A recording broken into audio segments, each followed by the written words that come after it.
Welcome to The Tangent. My name is Matthew Sperazza. I'm Father Sam Kachuba. And today we have with us Anthony D'Ambrosio. He is the writer and director. I thought I saw editor as well, but I'm not sure. So I'm throwing writer and director out there confidently. Editor is a perhaps of Triumph of the Heart. It's a new film about St. Maximilian Kolbe. I was telling Anthony that I am 37 minutes into the movie, and I absolutely love it, and I can't wait to talk about it. Anthony, thank you for coming on The Tangent. I'm so pumped to be here. Thank you so much for having me. Oh, it's our pleasure. It's truly our pleasure. One of I think Father Sam, one of our favorite favorite things to do on The Tangent is to interview directors. Oh, really? And it's not just yeah.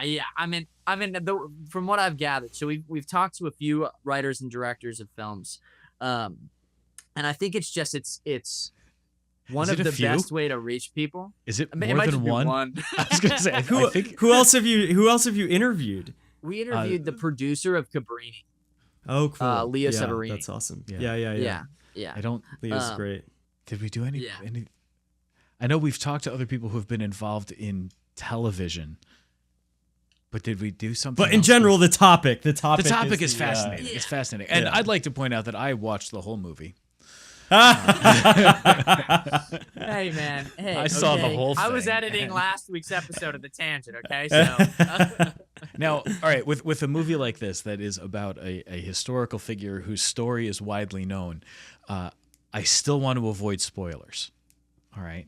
So even though, like, if you know anything about St. Maximilian Kolbe, if you Google St. Maximilian Kolbe, you will get the story and how the story ends.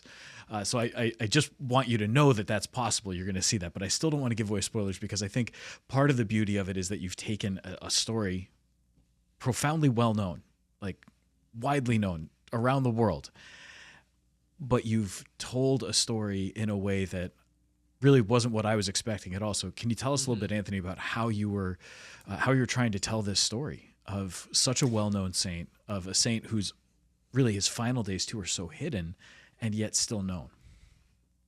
Yeah, I mean, there's a lot that I could say to that, but I think as a filmmaker, I've always had a dream to do hagiography right.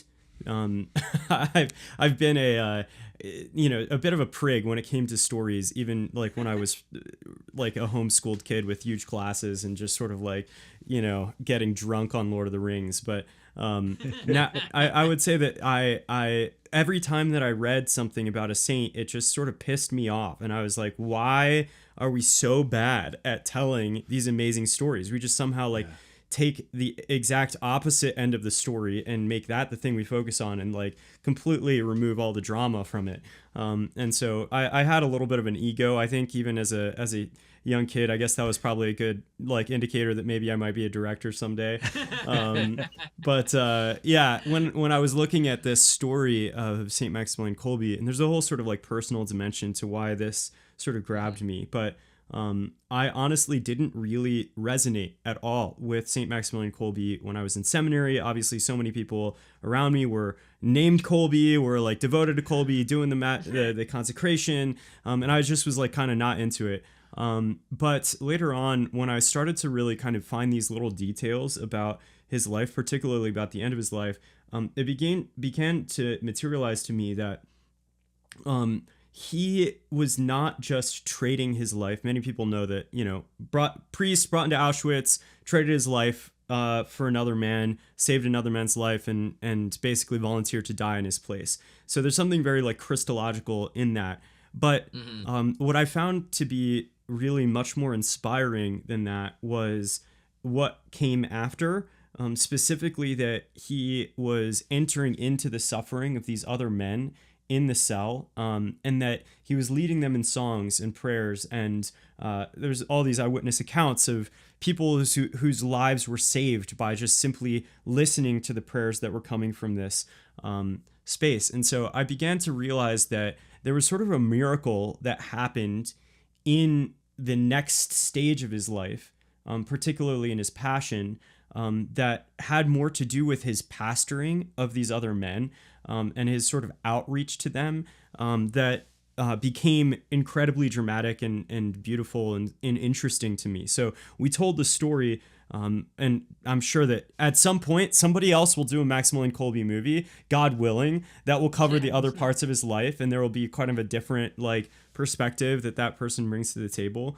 But the perspective that I really wanted to kind of share was this almost like this version of the story specifically told from the eyes of the people who were condemned and who didn't get the happy ending, who were stuck in that cell and who were going to have to face, grief and dehumanization, and Kolbe sort of entering into that with them. So that was the frame that we used for this story. Yeah, I love that you began at the end. And that I was looking at your website, and that's one of the things. That's one of the taglines, right? Where well, maybe it's of Sherwood Fellows, which I would love to talk about as well. We can get into that later. Right, where the world stops, we begin. It's kind of like this movie is also a microcosm of that, right? Where the story ends, that's where you started. Right. And that's such an interesting perspective, especially because as I was watching it, I was like, I mean, all of your characters, right? They're so vivid. But especially Kolbe, like you're actually building up his backstory. And the thing is, I think maybe this is a me thing, right? When I'm praying to the saints, one of the things that I fail to do, I don't know about successfully, but whatever, is like know their personalities, and a piece of that is like, well, Saint Joseph said very little, in scripture, like it's actually hard to gather his personality. Right. But you've set up like, so your characters are very deep, right? Like, and they're so human. So here's the question. I'm getting to a question. The question is, how did you develop? Eventually. I know, long-winded. It's okay. It's okay. Our listeners know what to expect. How did you develop Kolbe's personality, right? But then also, how did you choose, who you were going to like represent maybe in the other prisoners? Yeah. Yeah, it's a great question. When I was writing I got the there script, eventually. Yeah, when I was writing the script, I went to Poland for, I basically met somebody that was a Polish person that was in my sort of circles, and they're like, "You're writing a story about Kolbe? Like, you have to come to Poland. You can't write a story about Maximilian Kolbe and not come to Poland." And I was like, you know what? You're right. Like, I need to go on pilgrimage and go there, and I have to sort of like live with the people whose memory is still sort of holding on to him as a person. Whenever a saint sort of becomes a saint, they sort of go from being the local like community's sort of hero to almost being like abstracted for the whole church, and everybody has their own sort of like reading of their story. But I think in that process, we often lose the personality of the saint, because all of the records, all the interviews, all of the sort of research that goes into the canonization, everybody's trying to prove the holiness and sanctity of the person. They're not trying to demonstrate their personality. And so it's a very different kind of like information that you're gathering. And I think that's part of what makes hagiography so terrible, is that like a human being's story is only dramatic and interesting, and we can only relate with it if that person has a flaw, and that person is like has to go through a journey to learn something that they didn't know before in order to become a saint. Like that's right. What the journey of Christianity is. And so if you don't have a flaw and you don't have issues, then you don't sort of become like a something that actually makes us feel like we could become that as well. And so going to Poland, there are friars who are alive now who knew the people who were his contemporaries, which means we're only like sort of one generation removed from the immediate knowledge of who Kolbe was. And in the order, I lived with the friars for about like 2 weeks. So I may not live. I visited with them and really tried to embed myself into their daily life and to hear like very deeply what it was, these little details that that really kind of would show who he was. And I already had a sense of that based on all the research that I did and the reading that I did.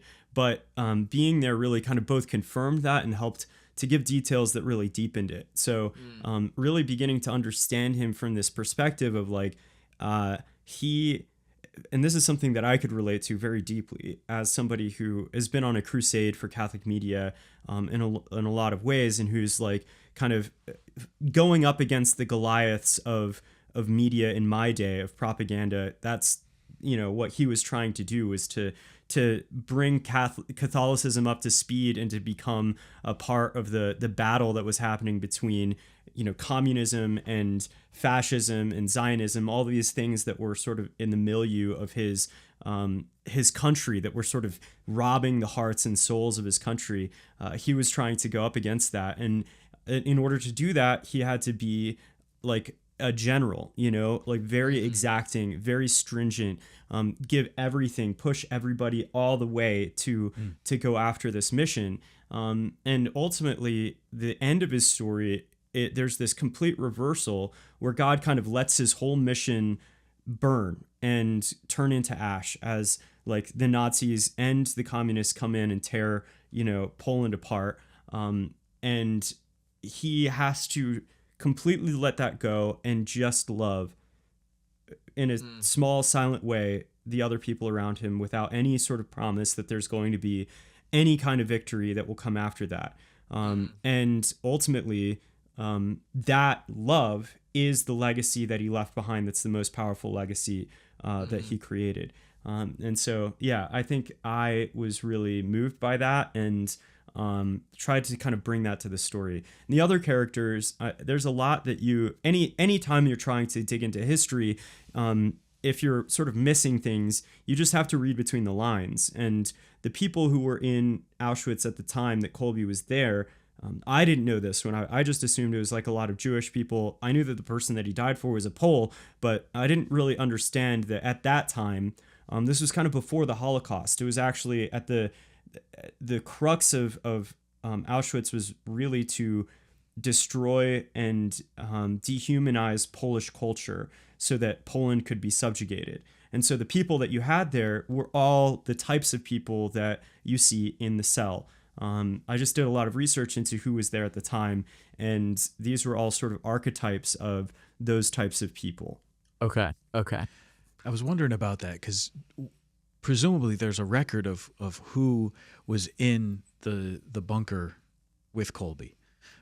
That's what, there what is I would not think. actually. There's not. There's only a record of those who died that month, but the Nazis didn't sort of keep records of how they died. Okay. So there's sort of verbal like tradition, but there isn't any written documentation of who was there at the time. Interesting. So you could see though, who are the people who were actually in like the prison block with Kolbe, and who are the types of people who are being brought to Auschwitz and who were dying at the time. And there's lots of historical records about that, eyewitness testimonies, and those were the things that we were using to kind of create those characters. Yeah. That's a fascinating process to me. It's just that you're trying to both honor the history of what really happened and who these men really were, while at the same time tell a story about which you don't necessarily have a whole lot of historical fact to go on. So you've got to fill in the blank somehow and tell that story. What's that writing process look like? I'm really curious about like how do you come up with those ideas? Honestly, it really was not very difficult to. The difficult part of writing. He's a genius, Father Sam. Okay. No, well, I mean, I think that you have certain things that right? Like, okay, so if you go up to the top tiers of influence in a society, because those were the people who are being brought there, then the world becomes much smaller, right? Like, the further up you go, the smaller it gets, the more relationships are already there. So you have people who are involved in politics, potentially who are rivals of each other, people who were sort of deemed not, they wouldn't be cooperative with the Nazis, but they weren't necessarily cooperative with each other while they were they weren't pals. Right, yeah. So like these, as you start to kind of understand, like how would a Polish person become a communist, become a leader in the Communist Party, and therefore be like kind of picked up by the Nazis? Well, like there's a lot of stories that you can go to and read about those people. You can read about POWs who were in Auschwitz and what they might have experienced and why they might have gone to war. And so all of that is actually not that hard. If you know certain kind of foothold details, you're able to really, just by meditating on it and by reading, the characters really kind of come to life. I think that also the theme of it really is hope. It's a story about like when all hope is completely lost and there's no earthly hope left. Is there anything that could possibly be given to you to live for, to suffer for? And I think that in Kolbe's priesthood, it's very obvious what he would have wanted to do in that cell. Like, get these guys to go to confession, like give them last rites. He's a priest. So like if the drama and the stakes of the story are already sort of set up just by the very fact that there's a priest in there with a bunch of people who like have completely lost all hope, have been completely dehumanized, have no sort of reason to live. And what's the culture of Auschwitz at the time? These guys are at each other's throats. They're willing to kind of steal from each other and do anything to just stay alive. That's what you have to do to be in Auschwitz. And that's actually part of the dehumanization. So for Kolbe to sort of bring them together as a fraternity through the sacraments and bring their souls sort of back to God becomes this really kind of powerful drama that plays out that just sort of like it becomes immediately obvious. And then, being in ministry and spending a lot of time with priests and stuff, like he's just kind of, what's the playbook? What works? What does the priest have to stop doing in order to kind of get out of his own way? Like these sorts of things just were familiar to me as I was writing. Yeah, that stuck out to me. I don't think this counts as a spoiler, Father Sam. Within the first 5-10 minutes, you're seeing that the caricature of backbiting is being applied to the Polish people, and how he is so obviously a counterexample to that caricature. And then further, right, like the theme of despair becomes apparent immediately, and then true hope, right? So like even the distinction between hope of escape and hope for heaven is like it's in view. And so there's kind of this is something I was thinking about, how I think one of the reasons I enjoy talking and speaking with directors is because this like visual media is like it's a new technology, within the last, I don't know when video cameras were invented, but 100 years, I think safely. And so like we have like a new form of meditation available to us that wasn't available to every other Christian, previously. And so what do you think about like, how is film supposed to lead you to prayer? Perhaps with that being too vague of a question, but take a crack at it. Yeah. I think that there's something liturgical about movies and the experience of watching them.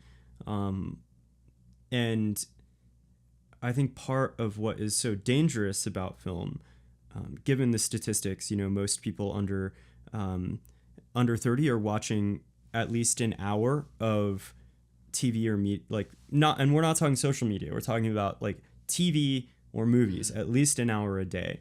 How much time is somebody spending in prayer? Usually, how much time is somebody spending like listening to a talk by a priest? Like even if your kids are Catholic and like you're not having an hour of conversation with them about God every day, right? So what they're watching is going to shape their soul, their inner world, their values, more than anything else, even more than your own sort of conversations that you're having with them as a parent or friend or whatever. And so I think that it's a powerful media. I think everybody knows that. It goes without saying. The question is, I think, for Catholics, prayer is uncomfortable. And there's this, I think, addiction that we have in our culture to being sort of using media to step out of, I guess, responsibility for our own lives, to sort of check out, and using media to sort of check in and confront people with the matters of the heart. There's this weird kind of thing where we have to somehow like convince people that it's worth watching something. When you're looking at like, okay, it's Saturday night, I'm exhausted, I've gone through all of this like, hell this week with work and with like, I'm stressed out, like put the kids down. Am I going to sit there and am I going to watch a story about a saint, going through martyrdom. Like that's kind of a hard sell. And I think that it's like super worth it, but there's also just a way that we've become so used to just sort of plugging into the lazy river of content that's going to just sort of like kill our souls. And that's by far the most easy way to do it. Like the creation of something being liturgical and prayerful, that's not really hard. Like we've seen the template, Passion of the Christ did it. Like so many other movies have done it. The real question is like, will we as a Catholic church like be willing to engage with that art? Be willing to actually sort of say, yeah, I'm not going to just sort of like use media to check out. I'm going to use that as a part of my prayer, and that's a real challenging kind of thing. I mean, there's economics of it that make this really scary, right? Like we made this movie for $400,000. Ultimately kind of the all-in check was like $1 million too, so like $1.2 million. If you think about how many people have to watch the movie just to make that back, and that's like the smallest that you could possibly make a Saint movie for, you realize how economically challenging it is, because our Saint movies, like Saint stories are hard. They're just hard. Like we're not evangelicals where it's like we're going to ship a bunch of people off to watch a movie about like a college football player like finding Jesus and like getting married to the cheerleader, right? Like that's not what our heroes are. Our heroes are like, we died in Auschwitz. Like, hey, right. Here's St. Lucy with her eyes on a platter. Like it's like way more metal. Yeah. We need your special effects budget goes way up when you're doing Catholic martyr stories. Well, also just they're historical. So you have to recreate the entire world. So they're all expensive, but like. What I'm trying to point out is that I think what this movie hopefully does in some ways is like confronting sort of the church right now with like, hey, are we going to get on board with like what we're asking for? All of us are asking for a renaissance of media. All of us are asking for like an end to Hollywood sort of like propaganda and but also, like, are we willing to actually engage with that and spend 2 hours like in Auschwitz, with a saint? Hard call. We'll see. Jury's still not out yet. I mean, it's. I think you've identified here some of the reasons why Catholic movies generally aren't that good. Because they don't invest in the hard stuff. They don't invest in the stuff that's going to make the movie actually have that. Just the quality, the production value. They tend to be, well, you can tell it's low budget. It's poorly acted. It's not as high quality. And to be clear, he's not saying anything about any of this is about Triumph of the Heart. That's no, there's absolutely not. No, just like, clarifying. You see, I think to your point, Anthony, that there's got to be an investment in this as something that's really valuable. But I think we've seen this over the last, 70, 80 years, just in terms of, look at our architecture and how our architecture has declined. Look at the idea of having something commissioned. I read an article about it. It was one of the most challenging things I had ever read. It said, fathers, when you're going to renovate your church or you're going to get something for your church, don't just buy it off a website.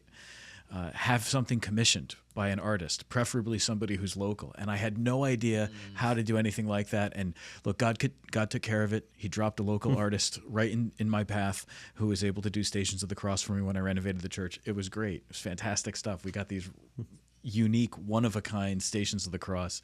But I think we've lost so much of a sense of good artistic labor and good artistic quality by going for the mass-produced stuff. Even, I don't want to start a whole issue with liturgical music, but if you look at like our liturgical music, it's bad music.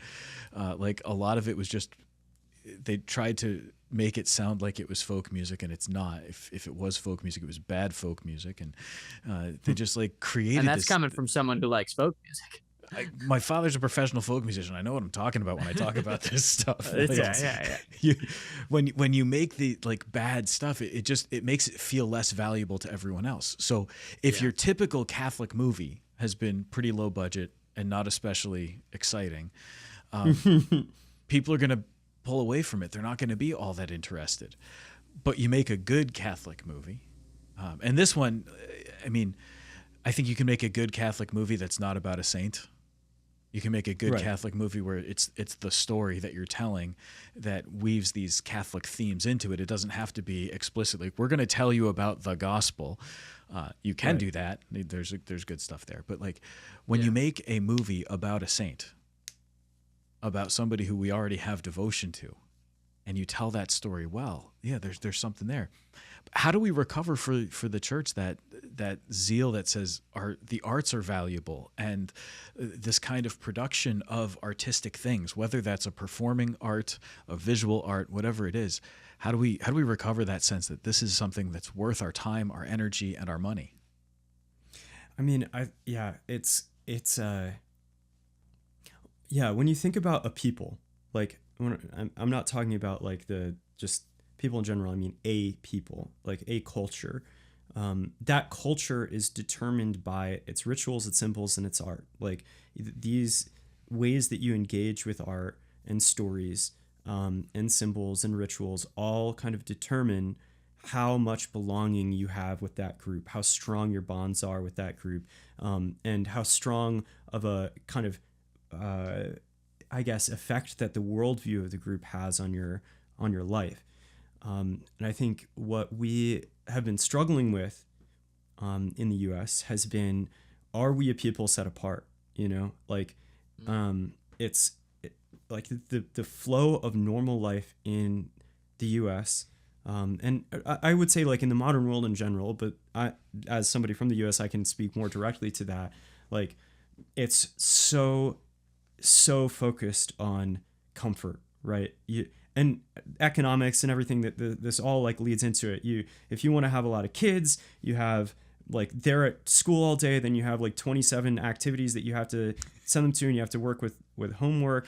And you're, both parents are working right now. So like the amount of margin is just like, there's not any there. You're completely exhausted by the time you get done. And like, what's the benefit that culture has kind of like determined that this is how you get paid for all of that kind of living? It's just the lazy river of plugging in and binging something on Netflix, right? Like, so our engagement with art as a culture is so skewed towards a like sort of materialist, secularist like point of view that it's really hard for us to even realize and recognize that we don't engage with art the way that Catholicism and Christendom has always done so. Mm-hmm. Like we are supposed to, the way that we're supposed to engage with art is to invest ourselves in it, like with meditation, with prayer. And that means like,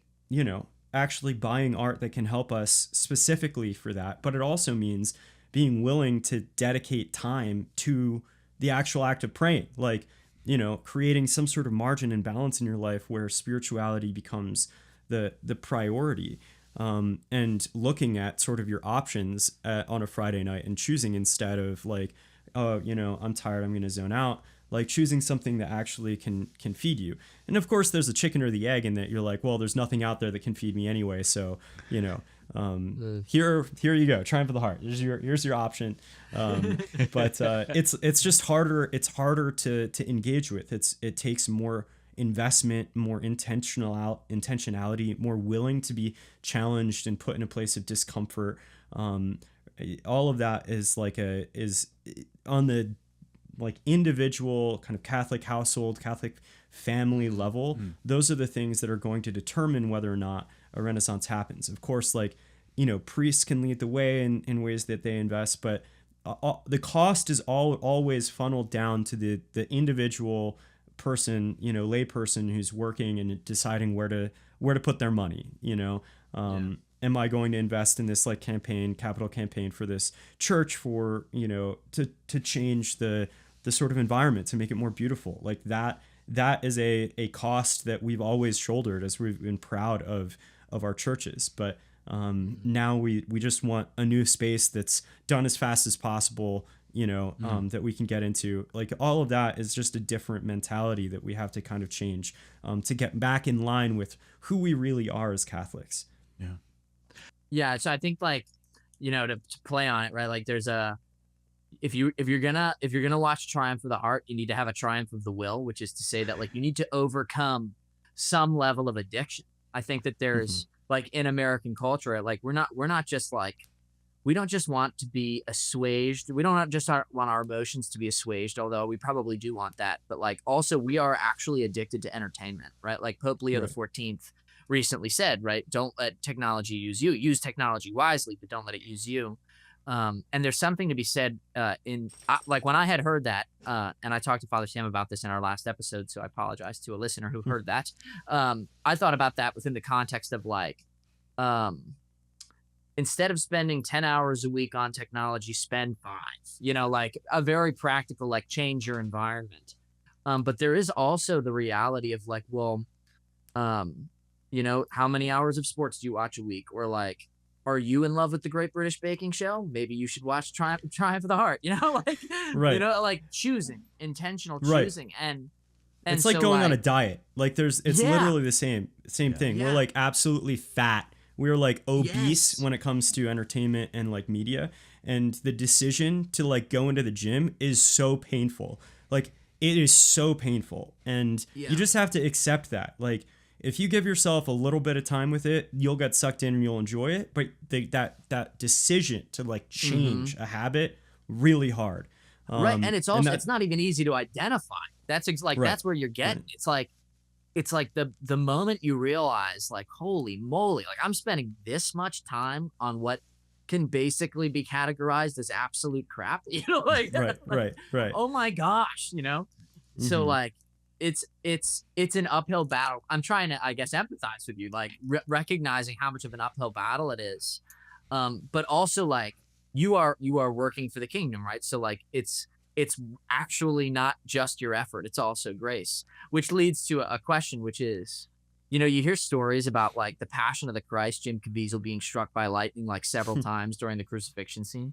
And so I was curious if in moving from pre-production into production itself, were there any stories of grace while recording and recording while filming? And not, they don't necessarily have to be as dramatic as that. Like, I've never heard a more dramatic acting story than being struck by lightning while filming the crucifixion 3 times. But, like, were there moments of grace where it was so obvious, like, oh, like, wow, like, the Lord is, like, he's with us right now, and he's supporting this? Yeah. There's a sort of, when you watch the movie, there are certain scenes. I mean, the whole movie really feels, like, sacramental in some way. Like, you are, I think, a lot of people who watched it just sort of comment on how much it felt like they went on a retreat when they watched the movie. But there were certain scenes where God's presence was so profound that, like, if you've ever been in a room where it feels like some sort of, like, spiritual bomb has gone off and everybody's just sort of, like, shocked, they don't know, like, their whole compass has been shifted to the heavenly. The magnetism of that compass is now, like, like you're on the North Pole and it's, like, spinning in circles, like, you don't know where you are anymore. And that's what it felt like many times. I will say the first time everybody felt that in perhaps one of the most profound ways, we had to shoot a lot of it in reverse, in that anything that happens outside of Auschwitz is like, had to be shot in the very beginning, because characters had to have their hair, and then we had to shave all of their heads before we went into kind of all the Auschwitz stuff. And so the first scene that we shot was actually the last scene in the movie. I don't want to spoil it, I will because it's, watch like, it. one of the greatest, like, surprises of the movie. But it's sort of a moment of, like, everything that they've been fighting for is worth it, and we get to see into, like, I guess a vision of the other world after this one. And when we shot that, it was so profoundly evident that God was somehow like coming down and stepping into our set, that anytime somebody actually touched Kolbe, like the actor who was playing Kolbe, they would like break down in tears, like because it felt like, the healing kind of thing of like touching Jesus's cloak. Like it was like electricity every time somebody like touched Saint Maximilian Kolbe.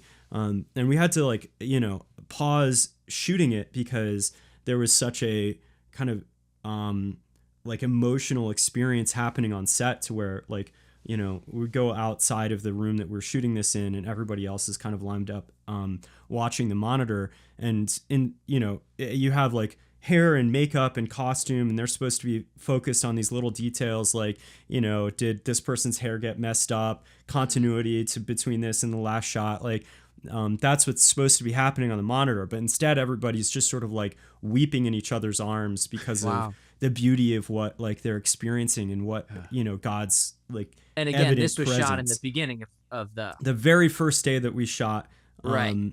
Anything. It was the first right. So it's not the shoot. Emotional culmination of having spent a bunch of time together. No, it was like this immediate immersion that like shocked everybody. Yeah. How much time had they spent together before that? Because you hear stories of like first day. Wow. So they hadn't. It was the first day. Actors hadn't really met each other yet or rehearsed or anything. We yeah. I mean, a lot of the actors had to they had to be on diets. Like they had to lose 20 pounds in a month in order to like to play this. And even that was like, we could have gone a lot harder if we really were going to pay for it, but we're not. So we had to like settle for just 20 pounds. But we because of that, we were in this like group chat where we were already kind of bonding by the fact that like we had to kind of go through this, like, all right, we're just eating broccoli and tuna fish for like dinner today. And that's like, we're taking pictures of our meals and sending it to each other and stuff. And so like these like things created brotherhood as we were like building our way towards it. And then when they all first sort of descended on this place, when we all met each other for the first time, we just did a reading of the script, like one whole read through before we were going to go shoot that film. And that was like, as that read through was happening was when like God's presence was beginning to like, come, and like people were experiencing God's healing power in the moment of first reading the script with each other. All of the guys, when they were done, I like left them in the cottage to finish reading the table read before we went and shot, to go and kind of prepare for the scene that we were about to shoot, kind of make sure all the departments were getting ready. And when I came back, they were all like weeping together. And I'm not talking like, like crying and tearing up. I'm talking like ugly, heaving, sobbing, like 10-minute long, like nobody can hold it together because of like things that God was doing in their hearts. All of these people, like Kolbe was the only person who's like Catholic and kind of a practicing Christian that was like an actor. So I think it was just sort of this entrance into the kingdom of heaven that many people have experienced when they, go on a retreat or go to adoration and kind of have their first sort of like God's real moment, but that began like the first time that we were together and just sort of like kept going and building momentum throughout the entire sort of 2 months that we were shooting this together. So you could imagine like where we were when we left off, like it's the sort of connection between all the people who are working on this is rather profound. And we're all still like in group chats and messaging each other like every day. So you hear stories about things like Saving Private Ryan. They put everybody through boot camp, and it was a really rough, difficult experience. And then Matt Damon like drops in to start filming after they've all gone through all this stuff. And so when they meet him for the first time, for some of the actors, that was like the first time they were actually interacting with him in anything. And they've all gone through this brutal, challenging experience together, and they formed a real bond with one another. And now they're looking at this guy who's going to be one of the top names on the bill, and he hasn't gone through any of it. And so the hatred that Private Ryan gets from the squad, it's the real thing.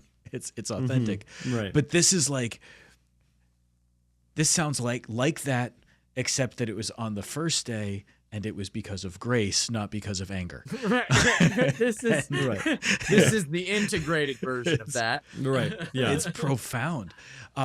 That must have, for you as a director, as a writer, that must have just been a really beautiful moment of like an affirmation of what you're doing, that we are on good footing here and probably better than I could have imagined it was going to be. Yeah. Yeah. I mean, I think that, casting it was really, really difficult because, I was having to ask people who like to go to levels of vulnerability that like is so far beyond the normal role. They had to shave their heads, which for an actor, your hair is a part of the archetype that you sort of play. So like you get certain roles that are your bread and butter. And when you change your look, you have to sort of accept that those roles, you're not going to get those roles anymore until your hair grows back. So it's actually a big ask. And then finally, of course, like the starvation diet, which starts far before they have to actually get in there. And we're only paying them for like the days that they're shooting, and we're paying them like $150. So like, if you actually think about like the investment that we're asking them to make, really like 2 months of harrowing, difficult work for almost nothing. And yeah, like, so the people that were available to me to cast in this all had to go through this eye of the needle of like, they have some sort of cause that makes them willing to do this, without really any benefit to them. And that, so I was casting all the way up until the last day of before we're about to shoot. So yeah, watching when they get together and the power of like, I had made relationships with each one of these people, had like amazing sort of, I guess, moments with them in my like one-on-one auditions. But to see them then like playing off each other and knowing like, wow, all of these guys are like could win an Oscar. And what happens when they're all playing off each other's energy is like this sort of next level of permission to like go there. I just knew like this movie is going to be like, I knew it was going to be brutal. It's going to be way more brutal than what I even expected, because the performances are going to be so like raw and intense, and people are going to like, as they're watching it, their hearts are going to be like beating out of their chests. They're going to be crying. They're going to be like disgusted by certain moments. And so, because I felt all of that stuff watching them read it. Did you watch them then continue to grow in that bond, especially as they're in the bunker, and with so much time spent together in those particularly intense scenes, and in which they're, the scene calls for their characters to be very vulnerable about things, and to share things very deeply, and to question things, and to challenge one another. Did you see that bond continuing to grow and get stronger? I mean, from day one, ugly crying, it's got to be hard. Like, do you go up from there, or does it kind of stay at that same Is level? Is it considered going up from there? Yeah. Or? Does it drop? Like, what was it like? I mean, it kept on becoming more like more deepened.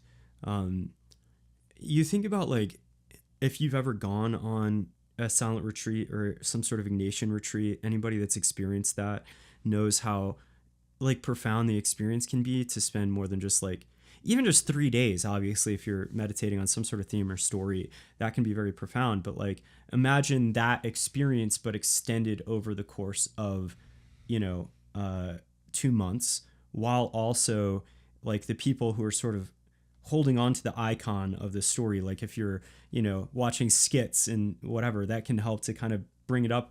But if all of them are like the most some of the most talented actors ever and are able to really bring it to life in a way that is almost like shocking with its realism. It just like keeps on making the experience of the story more and more real for all of us. So not just for the actors, but for everybody who's on set, we're all experiencing God and his presence like through the course of the whole thing. And our prayer and our meditation is all sort of creating more and more momentum so that when you step into the set, it's like you just get like sucked into the undertow of like the spiritual kind of presence that has been created, and momentum that's been created. And that was like, it's not something I could ever really articulate or explain. You kind of would have to be there to feel it. But yeah, when people would step in, if they weren't a part of it before and they were kind of an actor coming in to do a certain day, it didn't matter. They just sort of were like subsumed into the momentum and would have these experiences of God's presence, like, you know, PAs who were just in charge of running errands and putting the blankets out for the guys in between takes. Like same thing, same experience. God is there. God is moving, doing stuff that we don't even know how to like fully articulate. So that's awesome. That's awesome. I'm so happy you made this movie. So here's a follow-up to, I guess now, like considering the whole thing, right? So Sherwood Fellows. Now I'm kind of looking for some info, which is, I'm pretty sure you founded Sherwood Fellows. Is it a production company? We're really a whole like service, like creative agency and production company. And so we had done quite a few. It is separate from Triumph of the Heart. Yeah, it's sort of like the progenitor of Triumph of the Heart. It's the ecosystem out of which that was birthed. So we had done lots of commercials and short films and different young adult like kind of projects, and a lot of the team that was working on this movie were all people who like started even, you know, 10 years ago, like 7 years ago, working together on some of these smaller projects. Okay. All right. So is Sherwood Fellows and any other aspect of production from Triumph of the Heart, are you in the works for another film, right? Is there something that, without asking you to give away any, you know, too much, obviously. Just how it ends is really all we're asking. but yeah. I want your 10-year plan. Well, I'll say two things to that because I think it's actually really important. So like, if this movie all in cost about like 1.2 million, and we did like 1.1 in the box office, we get to keep about $300K of that, which means we have about $750,000 of debt to our investors. And that's like nothing. That's beans in the world of like TV and media.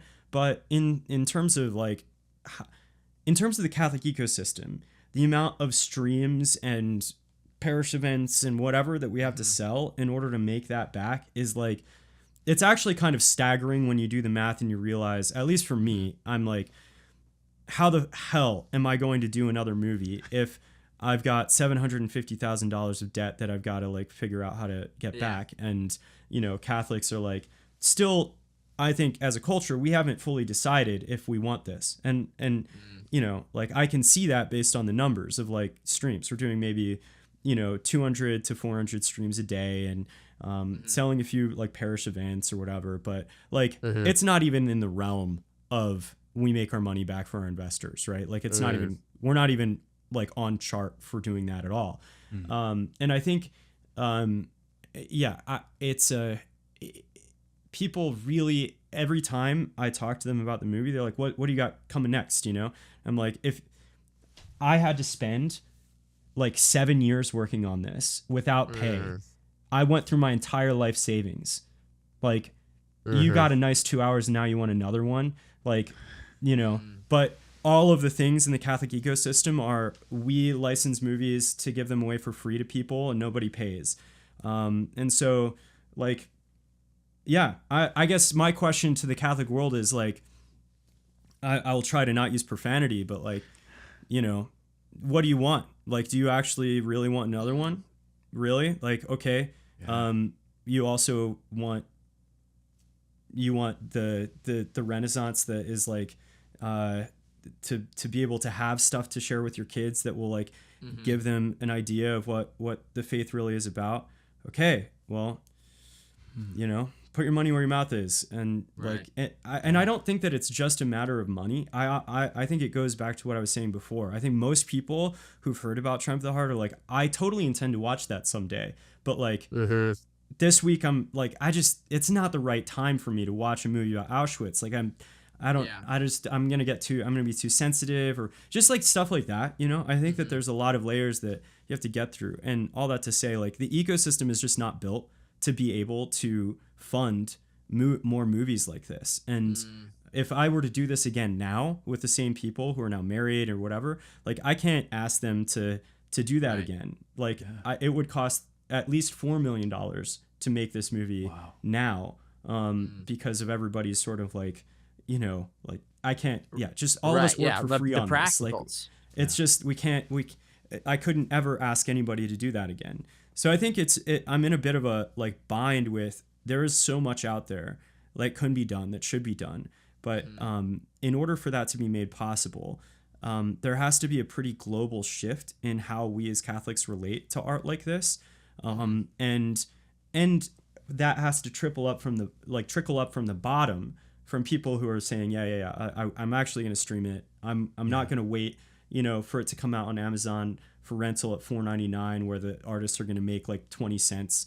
You know, like, it's just sort of like a lot of decisions about how we're going to behave and relate to art that's going to make it possible for things like a movie about, you know, Blessed Pier Giorgio Frassati to be successful, or for like a King Arthur that's done from the Catholic perspective, or, you know, a Robin Hood that actually properly does it and is going to really kind of help to share the ideals of Christendom in a way that has always historically been done. Like, these are things that are absolutely in the works. There's scripts that have been, I've been working on these, and I know, okay, like, this one's going to cost $20 million. This one's going to cost, you know, at least $8 million for this series. Where's that coming from? You know what I mean? And not just where's that coming from, but what is the mechanism by which I can put that out there and make that money back from my investors?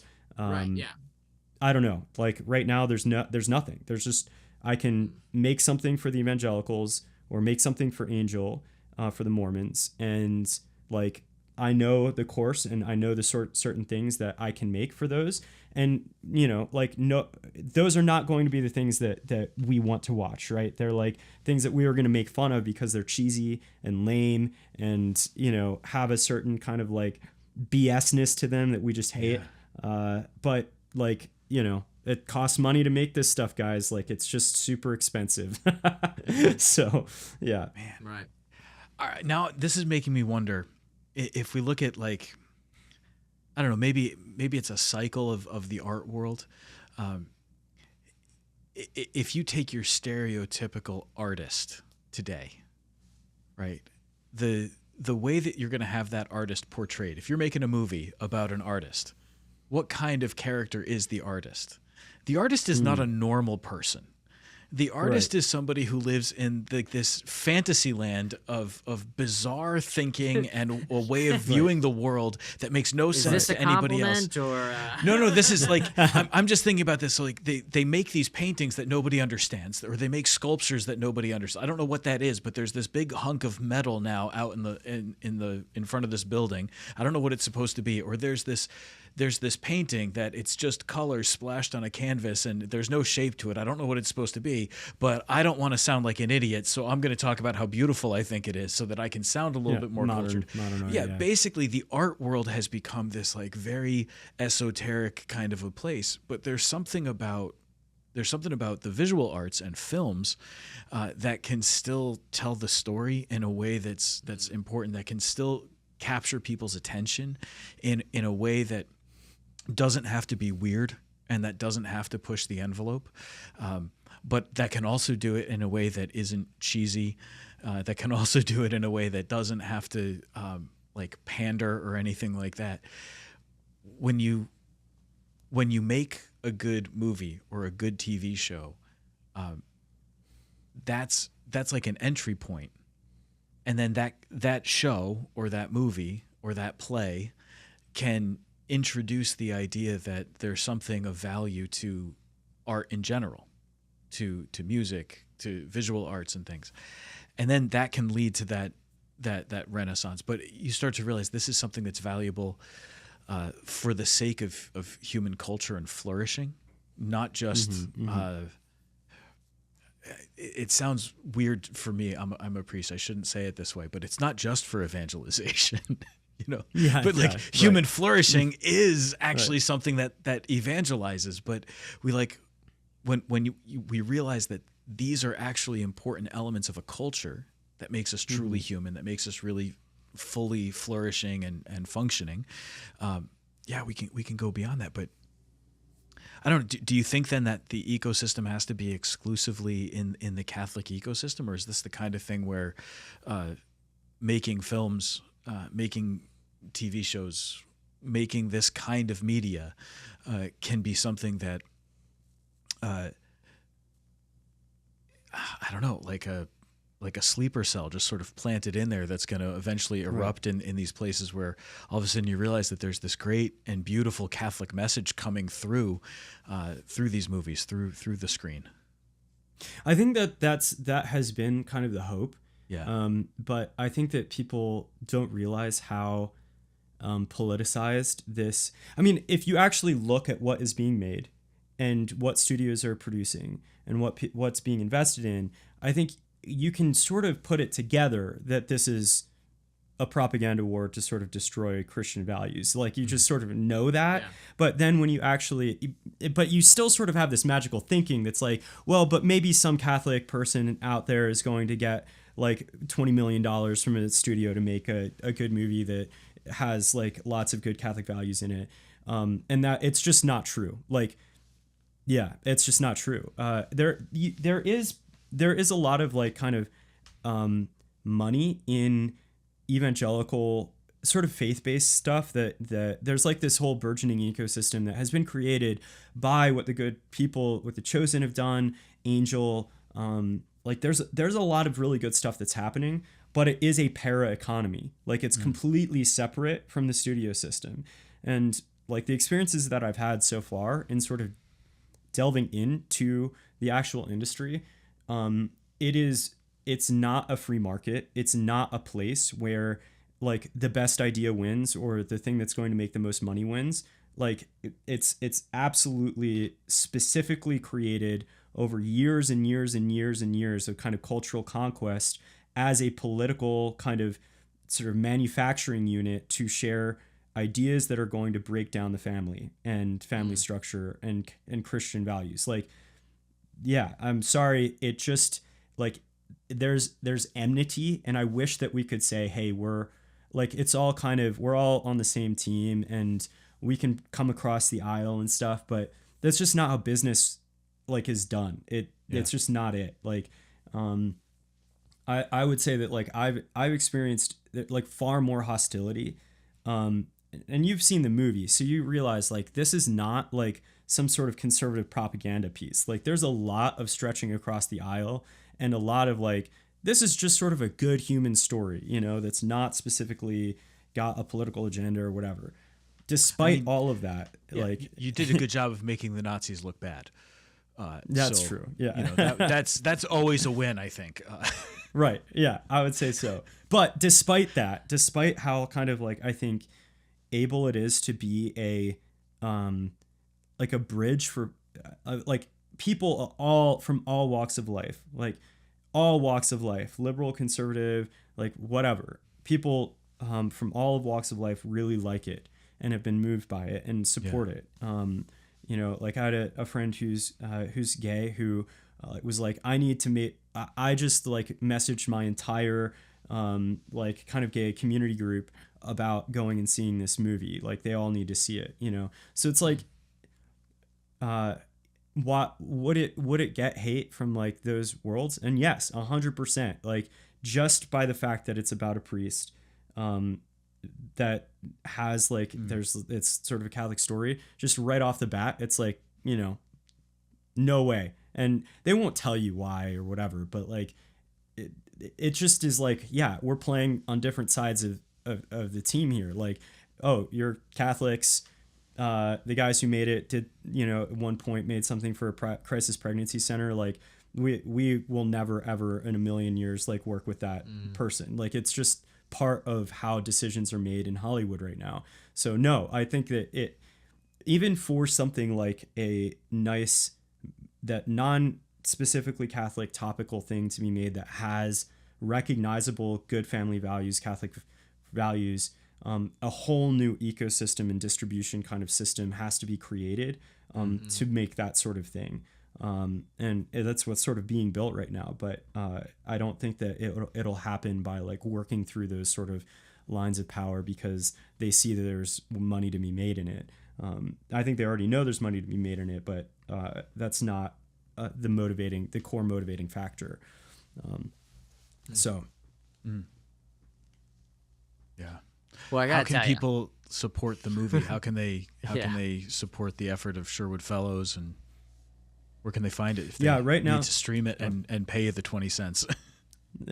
Yeah. So right now, we have a sort of small window between now and sort of like January-ish where we're kind of in control of the price of the movie and we're streaming it on our own site. So at some point, like, we will have to sort of kind of give it over to Amazon, and at that point, and it goes down to $4.99 to rent, and at that point it won't make money anymore. It's sort of like kind of a little bit dead in the water. So between now and then is like the window that we have to sort of actually make the money back for our investors. And the reason why that's so important is that every single Saint movie that's been made since The Passion of the Christ was perhaps the first Catholic movie that was independent that made money, but nothing since then has made money. They've all lost millions of dollars. And the model has always been a Catholic billionaire wants to retire and kind of do something for their like favorite saint. And they'll put a lot of their like kind of legacy money into making the movie. $20 million, $40 million in the case of Cabrini. And then all of that is gone. And we have to wait until the next billionaire that, wants to sort of commission something like this. Right. And that's obviously not a winning like recipe. Right. That's not a sustainable. Right. Yeah. Like you don't have a distribution kind of ecosystem that's being built to sort of make these sustainable. You don't have it just means that like we will eventually just no longer have billionaires left to do this, and we won't have any more movies made at all. Like paying $20 right now to own it on our site while we have it and watching it there and not waiting, that is kind of the main thing that people need to do in order to support the movie and to support the Renaissance. Because if we're able to prove that these things can make money, then there will be a complete sea change for investors being willing to invest in them, like, and for people to like be willing to distribute them, all of that stuff. So this is like kind of one of those moments where like we have to decide if we want that Renaissance or not. Yeah. I'll buy the movie tonight. Awesome. Yeah. Thank you. We'll make sure the link's in the show notes too, so people Definitely can find your stuff. Yeah. Yeah. Well, we want to respect your time. You've been real generous. I Yeah, think we you've could let probably us do go 10 another minutes hour over. or Thank two you. about just about all the different things going on in the arts and how to bring about this Renaissance, but we don't have time for it today. But Anthony, thank you so much for your work, for doing this, and everybody, you got to go see Triumph of the Heart. Thank you so much for having me. Thanks for watching today's video. Let us know what you thought down below, and don't forget to like and subscribe.